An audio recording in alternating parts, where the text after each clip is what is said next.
नमस्कार दोस्तों, स्वागत है आपके अपने YouTube चैनल एजी मस्ती में। दोस्तों, आज हम बताने वाले हैं एक बार पुनः गंधी बग की लाइफ साइकिल के बारे में, जो धान में लगने वाला बहुत ही सीरियस पेस्ट है, जो दुग्धावस्था में लगता है। जैसे धान की फसल में दाने बनने लगते हैं या बाल निकलने लगती है, उसी टाइम ये गंधी बग का अटैक बहुत ज़्यादा होता है।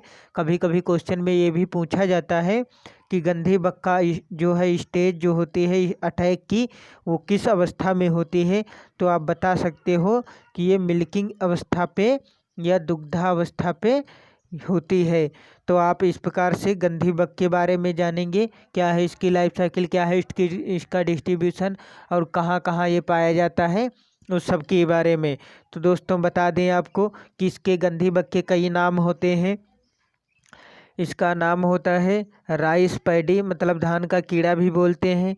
और इसका नाम होता है राइस एयरहेड बग, एयरहेड मतलब होता है बाल के ऊपर ये भाग में इसका अटैक देखा जाता है। बाल जैसे निकलती है, उसका हेड जो पार्ट होता है उसी पे अटैक देखा गया है, इसलिए इसका नाम राइस एयरहेड बग बग भी बोलते हैं। और इसको स्टिंक बग भी बोलते हैं और गंधी बग हिंदी में बोलते हैं। तो इस प्रकार से हमने देखा कि गंधी बग की लाइफ साइकिल में बहुत सारे स्टेप होते हैं और गंधी बग के कई सारे नाम होते हैं जो चलते हैं। तो देखते हैं आज उसका वैज्ञानिक नाम क्या है, साइंटिफिक नेम क्या है। तो लिप्टोकुरेसा वेरिकोर्निस है इसका वैज्ञानिक नाम, लिप्टोकुरेसा एकुटा है। दोस्तों, गंधी बग दो प्रकार की होती है, जो अपने इंडिया में पाई जाती है या अपने उत्तर भारत में पाई जाती है, उसको बोलते हैं कि गंधी बग लिप्टोकुरेसा वेरिकोर्निस। दोस्तों, कुछ ऐसे भाग होते हैं जहाँ पे लिप्टोकुरेसा वेरिकोर्निस नहीं पा करके लिप्टोकुरेसा एकुटा पाई जाती है। ये दोस्तों है उसी स्पीसीज की, लिप्टोकुरेसा की ही है, पर ये क्या है, इसका वैज्ञानिक नाम चेंज है और इसका जो शरीर होता है वो भी चेंज होता है। तो इस प्रकार से देखते हैं हम इसका आर्डर क्या है। हेमिप्टेरा से बिलोंग करने वाली है। सब आर्डर जो है हेट्रोप्टेरा से बिलोंग करते हैं। और जो फैमिली है इसकी कोर्डी फैमिली है। तो कोर्डी फैमिली से बिलोंग करने वाली ये होती है गंधी बग, कोर्डी फैमिली इसकी फैमिली है। उसके बाद आता है दोस्तों डिस्ट्रीब्यूशन। डिस्ट्रीब्यूशन में आज हम देख लेते हैं through out rice country, Asia country in India is reported, मतलब इंडिया के सभी भागों में जहाँ पे धान की खेती की जाती है वहाँ वहाँ पे गंधी का अटैक देखा गया है। तो इसलिए ये गंधी समझ लो ऑल इंडिया या एशिया, एशिया दे रखा है इसने, एशिया के सभी देशों में गंधी बग का अटैक होता है, देखा गया है इसको। उसके बाद आता है राइस प्लांट, मतलब होस्ट प्लांट क्या है इसका। तो होस्ट प्लांट में दोस्तों देख लेते हैं आज में। होस्ट प्लांट है rice is the main host plant of गंधी बग एंड मेज ग्रास, मतलब ये कि जो इसका मुख्य जो है कीड़ा होता है वो होता है राइस। मुख्य जो फसल होती है वो पैडी होती है जिसको धान बोलते हैं। उसके बाद क्या होता है कि कभी कभी मक्का पे भी देखी गई है और घास पे भी ये अपनी लाइफ साइकिल को कंप्लीट कर लेती है। तो इस प्रकार से इसकी जो होस्ट प्लांट थे वो क्या क्या निकले। होस्ट प्लांट इसका निकला है राइस निकला है, मेज निकला है और ग्रास निकली है। उसके बाद दोस्तों देख लेते हैं इम्पोर्टेंस क्या है इसका, इम्पोर्टेंस देख लेते हैं। तो इम्पोर्टेंस में हमने देखा, इम्पोर्टेंस बोलो या फिर बोलो डैमेजिंग स्टेज। ये डैमेजिंग स्टेज क्या होती है, क्योंकि कीड़ा कई सारे होते हैं, कंप्लीट मेटामॉर्फोसिस, पूर्ण रूपांतरण या अपूर्ण रूपांतरण के अंतर्गत आते हैं। तो इस प्रकार से जो है हमारा इसकी डैमेजिंग एक अवस्था होती है, कई स्टेप सारे होते हैं इनमें, जो कई स्टेप में अपनी लाइफ साइकिल कंप्लीट कर लेते हैं। तो उसमें डैमेजिंग जो स्टेज होती है उसमें निम्फ है और एडल्ट है। दोस्तों बता दें, दोनों ये गंधी बग की दोनों अवस्थाएं ऐसी हैं जहाँ पे ये नुकसान करता है। क्या होता है कि दोनों विकसित अनाज से दुधिया अवस्था में रस चूस कर दाने को चैफ ग्रेन खाली कर देते हैं। क्या होता है, दुग्धावस्था में ये अटैक करते हैं और दाने के रस को चूस करके दाने की पूरी तरीके से उसका रस चूस लेते, दूध चूस लेते हैं और पूरा का पूरा दाना खाली हो जाता है।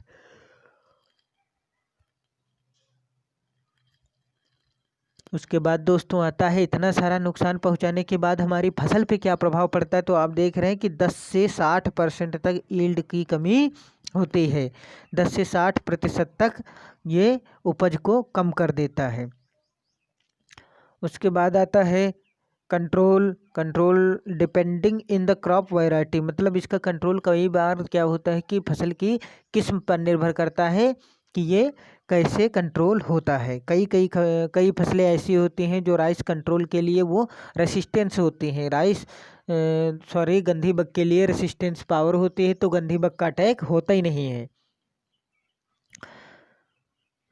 उसके बाद आता है जैसे कुछ धान की वैरायटियाँ दी गई हैं। काला नमक धान एक ऐसी वैरायटी है जिसमें ग्रा क्या है,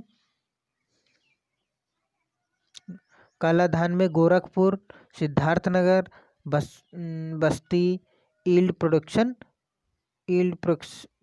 प्रोडक्शन हाई, मतलब इन जगहों पे काला नमक जो धान होता है इस पे जिसका एरिया दिया गया है गोरखपुर, सिद्धार्थनगर, बस्ती, यील्ड में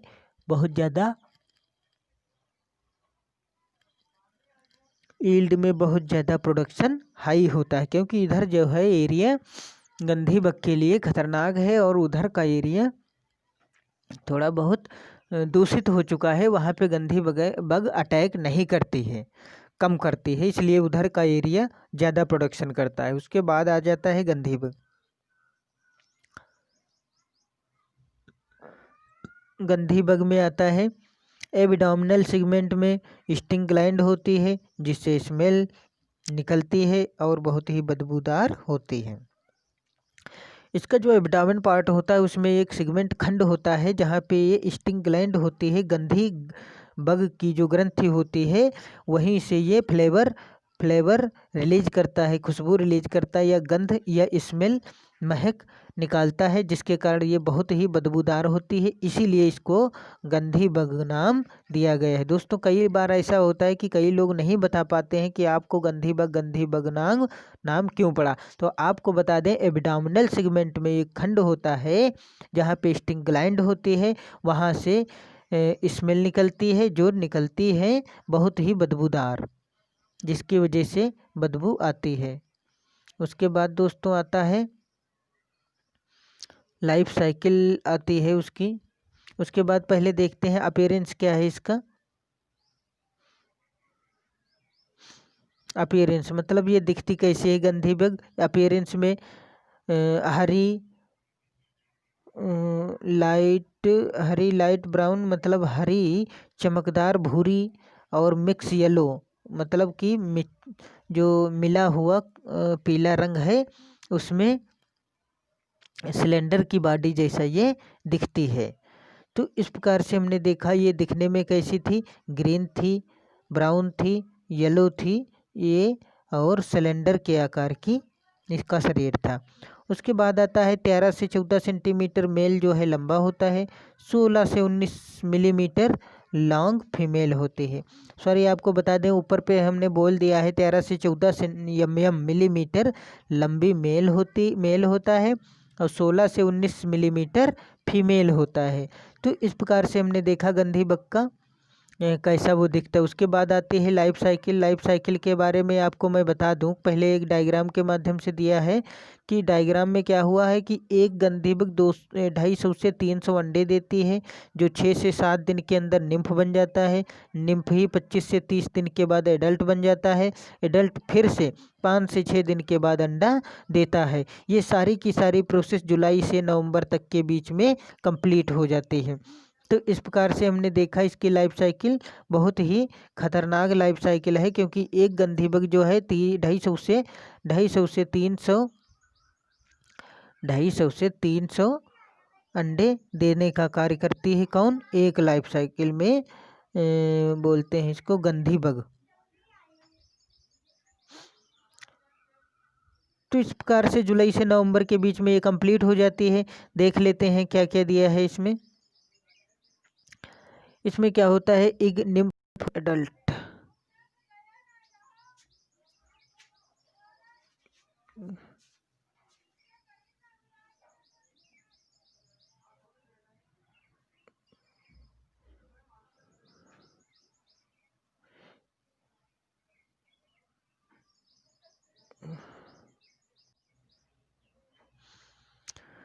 तो इसमें जो लाइफ साइकिल थी इसके जीवन में 3 अवस्थाएं होती हैं, जिसमें एडल्ट होता है जो 250 से 300 अंडे देता है और ये नॉकटर्नल इंसेक्ट है।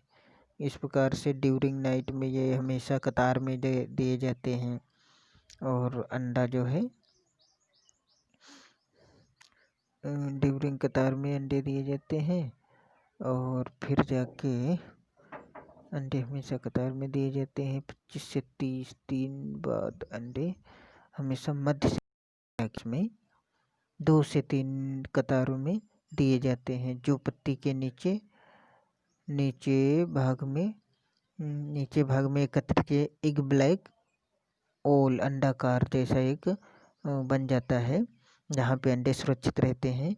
इनक्यूबेशन पीरियड इनका होता है, इनक्यूबेशन पीरियड एक ही जैसे अंडे दिए, अंडे से निकलने के बाद में ये जाएगा 6 से 7 दिन। 6 से 7 दिन के अंदर ये फर्स्ट इंस्टार लार्वा पीलापन लिए हुए निम्फ की 5 अवस्थाएं पाई जाती हैं, जो 25 से 30 दिन के बाद एडल्ट बनता है। तो ये बहुत ज़्यादा प्रोसेस नहीं है। इनक्यूबेशन पीरियड जो इसका था 6 से 7 दिन का ही था। 6 से 7 दिन में 6 से 7 दिन में फर्स्ट स्टार लार्वा पीलापन लिए हुए निम्फ की 5 मोल्टिंग अवस्थाएं पाई जाती हैं। निम्फ कितनी बार जो है मोल्टिंग करता है, तो ये करता है 5 बार। 5 बार मोल्टिंग करने के बाद में जो है 5 बार मोल्टिंग करता है। 25 से 30 दिन के बाद एडल्ट बनता है और पेस्ट पॉपुलेशन सितंबर से लेके अक्टूबर में अधिक होती है। तो सितंबर से अक्टूबर की अवस्था में ये अधिक होती क्यों? क्योंकि ये अभी गया है। ऐसा किस लिए होता है? क्योंकि धान में दुग्धावस्था का समय होता है, टेम्परेचर नॉर्मल होता है, वायुमंडल की स्थिति भी नॉर्मल होती है, धान व कीट दोनों के लिए अवस्थाएं परफेक्ट होती हैं। तो इस प्रकार से ये सितंबर से लेकर के अक्टूबर तक के बीच का पूरा जो माध्यम था वो इसी प्रकार से चलता रहता है। उसके बाद दोस्तों बता दें आपको कंट्रोल के बारे में कल्चरल मेथड्स कुछ आते हैं, जैसे अंडे वाली पत्ती को नष्ट कर देना चाहिए, बिना घास वाली खेती हो गया ऐसी, जैसे आप जो खेत के चारों तरफ मेड़ होती है उस पर घास दिखती है, आप उस घास को नष्ट कर दीजिए, क्योंकि ये धान कटने के बाद में घास पर ही अपनी लाइफ साइकिल कंप्लीट कर लेती है, जो शेष अवस्थाएं बचती हैं। उसके बाद आता है इसका बायोलॉजिकल कंट्रोल। बायोलॉजिकल कंट्रोल में हमने देखा, बायोलॉजिकल कंट्रोल में क्या देखा कि टाइगर बीटल कॉक्सिनेला सेक्स परटाटा सिप्टम पंगटाटा करके आता, कॉक्सिनेला सेसिंडेला सिस प्राइक्टाटा, ये गंधी को खाने वाला कीट होता है, जो बहुत ही बायोलॉजिकल कंट्रोल में इसका बहुत ही रोल होता है। उसके बाद आता है केमिकल कंट्रोल। केमिकल कंट्रोल में बहुत सारे कीटनाशी आजकल के मार्केट में उपलब्ध हैं, जहाँ पे हम लोग जा कर के उस कीटनाशी को लेकर के गंधी बग को ख़त्म कर सकते हैं। तो इस प्रकार से हमने देखा कि केमिकल कंट्रोल में क्या है, 15 डे फ्लावरिंग आफ्टर, मतलब फ्लावरिंग के 15 दिन के बाद में आपको कीटनाशी डालना है। उसमें से क्या डालना है, मैलाथियन डाल सकते हो, कार्बेंडाजिम भी डाल सकते हो और कार्बारिल भी डाल सकते हो, निम्बिसिडीन डाल सकते हो, मैलाथियान डाल सकते हो।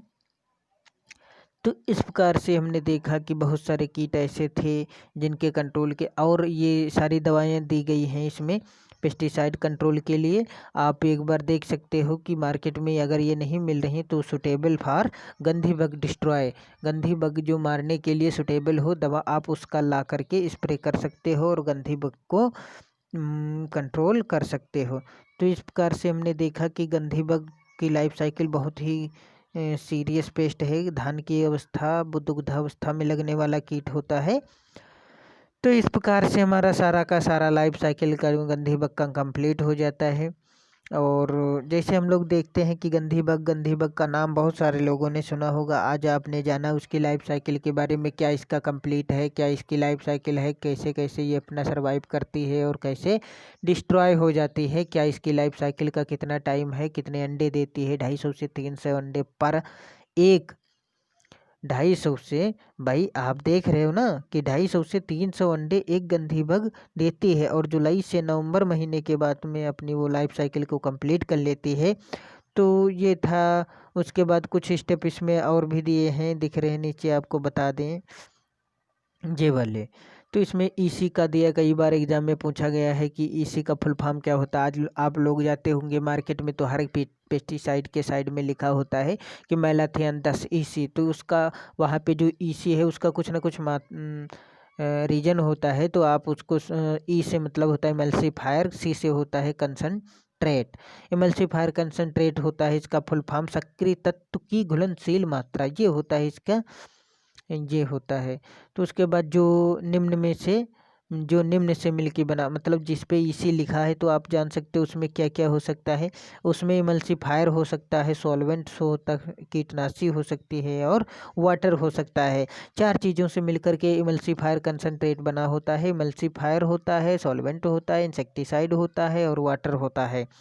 उसके बाद में आपने जाना इसी के बारे में दोस्तों, आ गया था पॉइंट तो हमने कहा बता दें आप लोगों की जानकारी के लिए, ऐसे ऐसे ये होता है। उसके बाद आता है हाइबरनेशन। हाइबरनेशन जो है शीत निष्क्रियता हिंदी में बोलते हैं।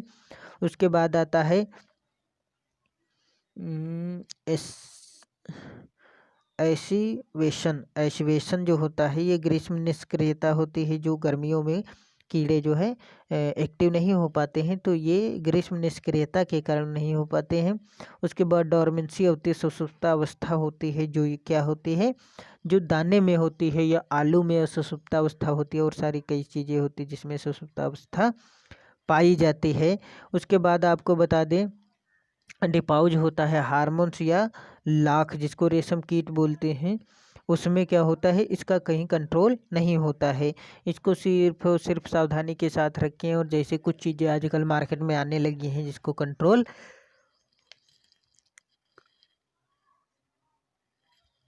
किया जा सकता है। इस प्रकार से हमारा लाइफ साइकिल जो गंधी बग का था वो कंप्लीट हो जाता है। दोस्तों आज के लिए बस इतना ही। कैसा लगा वीडियो एक बार आप कमेंट में ज़रूर बताएं, और दोस्तों आप शेयर करिए हमारे वीडियो को और लाइक करिए, पसंद करिए। अगर अच्छा लगा हो तो ज़रूर एक बार लाइक करें।